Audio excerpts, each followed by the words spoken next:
Hey all, welcome back to my channel. आप लोग सब कैसे हो? आई होप कि आप सभी लोग ठीक होंगे। स्टूडेंट्स, आज मैं एक बड़ी अपडेट के साथ आई हूँ और ये अपडेट काफ़ी यूज़फुल है दोनों क्लास के स्टूडेंट्स के लिए, 10th स्टैंडर्ड के लिए और 12th स्टैंडर्ड के लिए।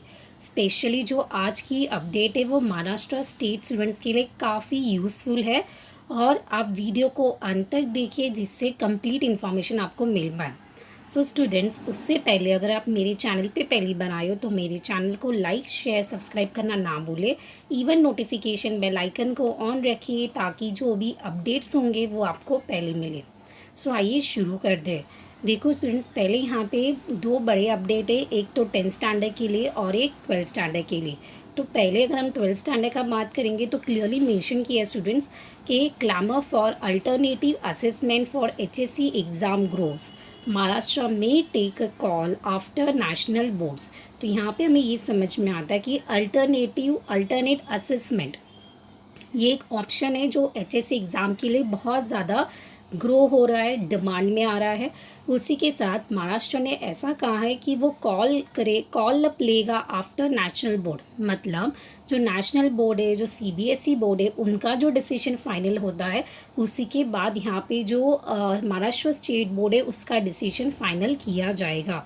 मतलब यहाँ पे एक ऑप्शन जो 12th स्टैंडर्ड स्टूडेंट्स जो महाराष्ट्र स्टेट बोर्ड की ये के लिए ये आ रहा है कि alternate assessment can be the option for you all. अभी उसी के साथ और दो बड़े अपडेट है 12th स्टैंडर्ड स्टूडेंट्स के लिए, तो मैं रिक्वेस्ट करना चाहूँगी कि वीडियो में बने रहिए क्योंकि आगे के जो अपडेट है वो काफ़ी यूज़फुल है आप लोग के लिए। अभी अगर हम बात करेंगे जो 10th स्टैंडर्ड के स्टूडेंट्स हैं महाराष्ट्र स्टेट बोर्ड के, उनके लिए भी एक बड़ी अपडेट है। तो यहाँ पे अगर हम देखेंगे कि जो 11 के एडमिशन से उसके नियम में चेंजेस किया गया जाएगा। मतलब जो 11th एडमिशन अभी होगा वो उसमें बदलाव किया जाएगा। पहले कैसे होता था स्टूडेंट्स के जो आपके रिजल्ट होते थे उसी के बेस पे आपके एग्ज़ाम्स कंडक्ट किए मतलब उसी के बेस पे आपके एडमिशन्स कंफर्म किए जाते थे। बट अभी ऐसा सामने आ रहा है कि आपके जो एडमिशन्स प्रोसीजर होगा, जो एडमिशन रूल्स होंगे उसमें बदलाव किया जाएगा। ऐसा यहाँ पे मंत्री ने लिया है सुझाव। यहाँ पे मंत्री की तरफ से यहाँ पे एक डिस्कशन हुआ है जिसमें ये डिसीजन सामने आ रहा है। उसी के साथ अगर हम आगे देखेंगे स्टूडेंट्स तो एक बहुत बड़ी अपडेट है। अभी यहाँ पे अगर हम आर्टिकल को अच्छे से रीड करेंगे तो हमें ये समझ में आएगा स्टूडेंट्स कि 10th स्टैंडर्ड के स्टूडेंट्स है उनके लिए इंटरनल असेसमेंट के बेसिस पे ही आपके जो रिजल्ट है वो बनाए जाएंगे। मतलब जो असाइनमेंट वर्क है, जैसे कि पहले आपने सुना होगा कि असाइनमेंट या फिर एंट्रेंस टेस्ट, ये दो बड़े ऑप्शन थे। बट अभी ये कंफर्म हो चुका है कि internal assignment will be the option और वही बेसिस पे आपके रिजल्ट बनाए जाएंगे। बट यहाँ पे कल ही देखेंगे तो वर्षा गायकवाड़ मैडम ने बहुत सारे मतलब अपडेट है जिसमें उन्होंने ट्वीट करके बताया है कि महाराष्ट्र के जो 10th स्टैंडर्ड के स्टूडेंट्स हैं उनके जो रिजल्ट बनेंगे और जो स्कूल्स में जो इंटरनल मार्क्स स्कूल की तरफ से जो इंटरनल मार्क्स आएंगे वो फेयर एंड ऑब्जेक्टिव होना चाहिए। तो यहाँ पे वर्षा गायकवाड़ मैडम ने एक क्राइटेरिया को फिक्स किया है, that is fair and objective. इसका मतलब क्या स्टूडेंट्स, अभी बहुत सारे स्कूल्स ऐसे होते हैं कि जो इंटरनल जो मार्क्स होता है वो बहुत ज़्यादा दे देते हैं। तो आपके जो एग्ज़ाम्स के रिजल्ट्स बनेंगे वो आपके इंटरनल असाइनमेंट और जो इंटरनल मार्क्स है वही बेसिस पे बनने वाली, राइट। तो your internal assignment is a option जिसमें आपको कुछ तो काम दिया जाएगा, that is one internal assignment work will be given. बहुत सारे स्कूल्स ने ऑलरेडी असाइनमेंट वर्क दे दिया है बट किसी स्कूल ने नहीं दिया है तो वो आपको प्रोवाइड करेगा और वो इंटरनल असाइनमेंट के बेसिस पे ही आपके रिजल्ट्स बनाए जाएंगे। तो यहाँ पे फेयर एंड ऑब्जेक्टिव का मतलब ये होगा कि वर्षा गायकवाड़ मैडम ने कहा है कि आपको इंटरनल जो मार्क्स देना है वो आपके स्टूडेंट्स के कैलिबर के ऊपर देना है। मतलब जो स्टूडेंट ज़्यादा अच्छा है पढ़ाई में उसको उसी तरह से मार्क्स प्रोवाइड करना है। True and fair decision should be there while giving the marks, ये एक क्राइटेरिया जो फिक्स किया गया है वर्षा गायकवाड़ मैडम ने और बोर्ड की तरफ से।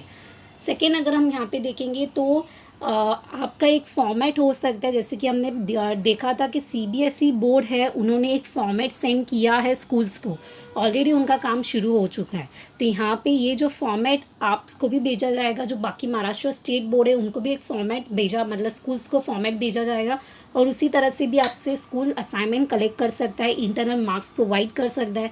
बट इंटरनल मार्क्स जो आपको प्रोवाइड किया जाएगा आपके कैलिबर के ऊपर प्रोवाइड किया जाएगा, उसी के हिसाब से होना चाहिए, ऐसा बोर्ड बता रहा है। जो 10th स्टैंडर्ड के स्टूडेंट्स हैं, internal assignment is a fix, और जो मार्क्स देगा वो आपको स्कूल्स प्रोवाइड करेगा, आपको असाइनमेंट दिया जाएगा। बट अभी वो किस तरह से, ऑफलाइन होगा कि ऑनलाइन होगा, उसका कोई क्राइटेरिया अभी तक फिक्स नहीं हुआ है। जैसे आगे अपडेट्स आएंगे आपको मैं प्रोवाइड कर दी रहूँगी, तो आप मेरे चैनल पे बने रहिए।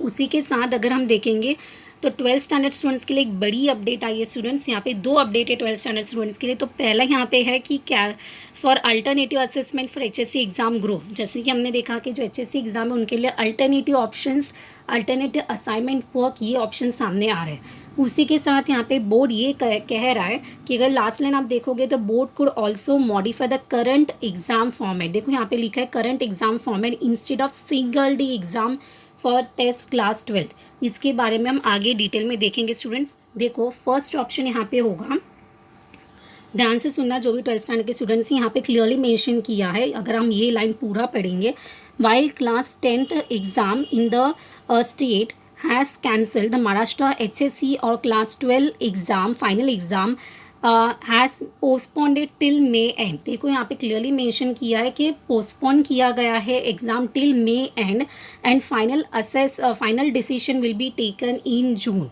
मतलब अगर आप ध्यान से सुनोगे तो CBSE बोर्ड ने भी 10 के एग्ज़ाम कैंसिल किए, तो महाराष्ट्र स्टेट बोर्ड ने भी कैंसिल किए।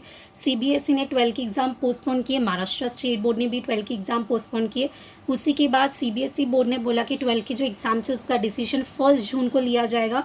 तो यहाँ पे भी हमें समझ में आ रहा है कि यहाँ पे भी ये बोला है कि 12th exam has been postponed till May and आपके एग्ज़ाम पोस्टपोन हो गए, मतलब 12 के एग्ज़ाम्स पोस्टपोन हो चुके हैं स्टूडेंट।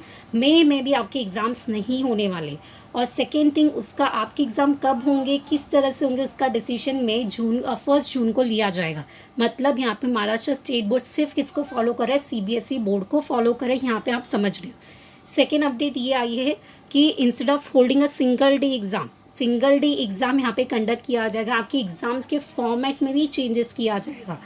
अभी अगर हम बात करेंगे तो 12 स्टूडेंट्स की अगर बात करेंगे तो उनका रिजल्ट आने के बाद उनके जो एडमिशन्स होते हैं नेक्स्ट ईयर के लिए वो बहुत सारे अलग अलग तरीके से होते हैं। नंबर ऑफ़ ऑप्शंस उनके लिए ओपन होते हैं। कोई लोग फॉर एग्जांपल साइंस बैकग्राउंड के स्टूडेंट्स होंगे तो CET के थ्रू एग्ज़ाम्स देंगे या अदर ऑप्शंस वो सिलेक्ट करेंगे। नीट के लिए जा सकते हैं।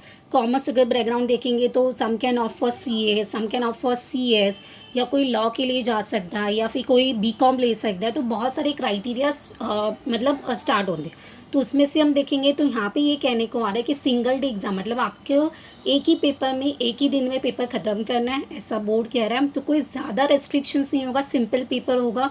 मतलब जो 12 के एग्ज़ाम से वो एक सिंपल तरीके से कंडक्ट किए जाएंगे। और सेकेंड अगर हम देखेंगे तो जब आप एडमिशन्स लोगे स्टूडेंट्स तो आपको एक एंट्रेंस टेस्ट देना होगा और उसके बाद आपको एडमिशन दिया जाएगा। तो अगर हम एग्जाम्पल लेंगे तो बहुत सारे बड़े बड़े कॉलेजेस है। अगर हम बात करेंगे KG सोमैया का बात करेंगे तो बहुत सारे बड़ी कॉलेजेस से वो खुद का एक एग्ज़ाम टेस्ट ले दें, उसके बाद ही उनको एडमिशन्स दे दें। तो अभी ये सब कॉलेजेस के लिए एप्लीकेबल हो जाएगा, क्योंकि यहाँ पे ये बताया है कि आपको आपकी जो रिज़ल्ट है वो तो इंटरनल असेसमेंट के बेसिस पे हो सकते हैं। अभी तक कोई फाइनल अपडेट नहीं कि ऑफलाइन होंगे ऑनलाइन होंगे। 12 के लिए जून में डिसीजन लिया जाएगा, राइट। तो किस तरह से होंगे वो फाइनल नहीं है, बट ऐसा सामने आ रहा है कि आपके लिए भी इंटरनल असेसमेंट हो सकता है स्टूडेंट्स। और उसी के बाद अगर हम देखेंगे तो एंट्रेंस टेस्ट और एग्ज़ाम टेस्ट लिया जाएगा वाइल टेकिंग द एडमिशन। तो मेरा ये कहना है स्टूडेंट्स कि जो 12th स्टैंडर्ड स्टूडेंट्स से आप जैसे पढ़ाई करो वैसे करते रहिए, क्योंकि आपके एग्ज़ाम्स अगर होते तो इंटरनल असेसमेंट के बेसिस पे हो सकते हैं। अभी तक फाइनल डिसीजन नहीं आया है। और सेकेंड अगर हम देखेंगे तो 10th स्टैंडर्ड स्टूडेंट्स के लिए internal assessment will be there, but fair and objective criteria will be there. तो आई होप जो भी मैंने वीडियो में आपको इन्फॉर्म किया है, इन्फॉर्मेशन बताया, वो एकदम करेक्ट इन्फॉर्मेशन है स्टूडेंट्स। आज का ही अपडेट है, जैसे कि मैंने पहले भी यहाँ पे कहा कि जो आर्टिकल है स्टूडेंट्स वो आज का ही आर्टिकल है। मैं यहाँ पे बता रही हूँ, अगेन रिपीट कर रही हूँ।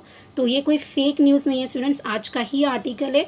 तो आप ये वीडियो को अच्छे से देखिए, समझिए कि आगे क्या पॉसिबिलिटीज़ हो सकती है, because in the coming week बहुत सारे अपडेट्स आने वाले। तो बने रहिए चैनल पे and thank you for supporting. Stay tune.